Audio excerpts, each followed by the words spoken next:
দৈনিক আমার দেশ পত্রিকার সম্পাদক মাহমুদুর রহমান বলেছেন, পতিত ফ্যাসিস্ট আওয়ামী লীগকে যারা পুনঃপ্রতিষ্ঠার চেষ্টা করবে, জনগণ তাদের প্রতিহত করবে।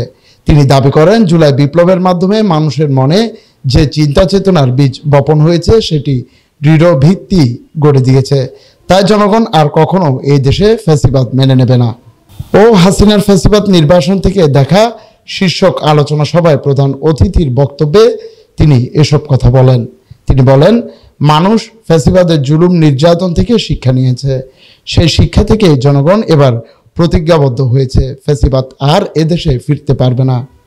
চট্টগ্রাম মেট্রোপলিটন সাংবাদিক ইউনিয়নের সভাপতি মোহাম্মদ শাহনেওয়াজের সভাপতিত্বে আয়োজিত অনুষ্ঠানে স্বাগত বক্তব্য দেন চট্টগ্রাম প্রেস ক্লাবের সদস্য সচিব ও আমার দেশ পত্রিকার আবাসিক সম্পাদক জাহিদুল করিম কোচি। অনুষ্ঠানে বিশেষ অতিথি হিসেবে বক্তব্য রাখেন চট্টগ্রাম সিটি কর্পোরেশনের মেয়র ডাক্তার। শহীদদের রক্ত রঞ্জিত এই বাংলাদেশ 16 বছরের অসংখ্য বিএনপি নেতাকর্মী সহ বিরোধী দলের নেতাকর্মী গুম হয়েছে, গুপ্ত হত্যার শিকার হয়েছে, নির্যাতনের শিকার হয়েছে, মামলার শিকার হয়েছে, হামলার শিকার হয়েছে, নিষ্পেষণের শিকার হয়েছে, বিচার বহির্ভূত হত্যার শিকার হয়েছে।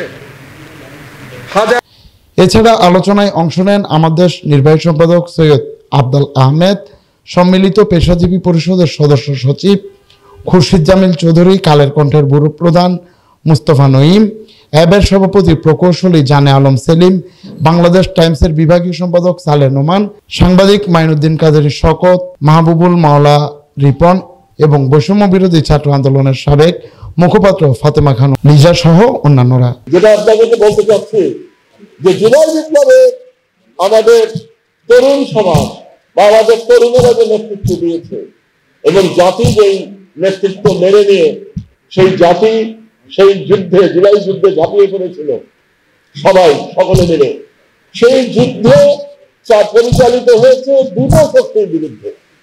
একটা হচ্ছে দেশীয় অভ্যন্তরীণ ফ্যাসিবাদী শক্তি, শেখ হাসিনার ফ্যাসিবাদী সরকার।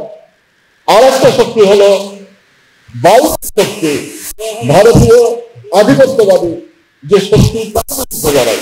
এটা কিন্তু দুই লড়াই একসঙ্গে হয়েছে এবং আলহামদুলিল্লাহ আল্লাহ রাসূলের রহমতে আমরা দুটো শক্তিকে পরাজিত করতে পেরেছি মহান জুলাই বিপ্লবের। এই যে ফ্যাসিবাদ তৈরি হয়েছিল, সেই ফ্যাসিবাদের অনেকগুলো রূপ আছে। তার মধ্যে একটা রূপ হচ্ছে, আমি যেটাকে বলি সাংস্কৃতিক ফ্যাসিবাদ।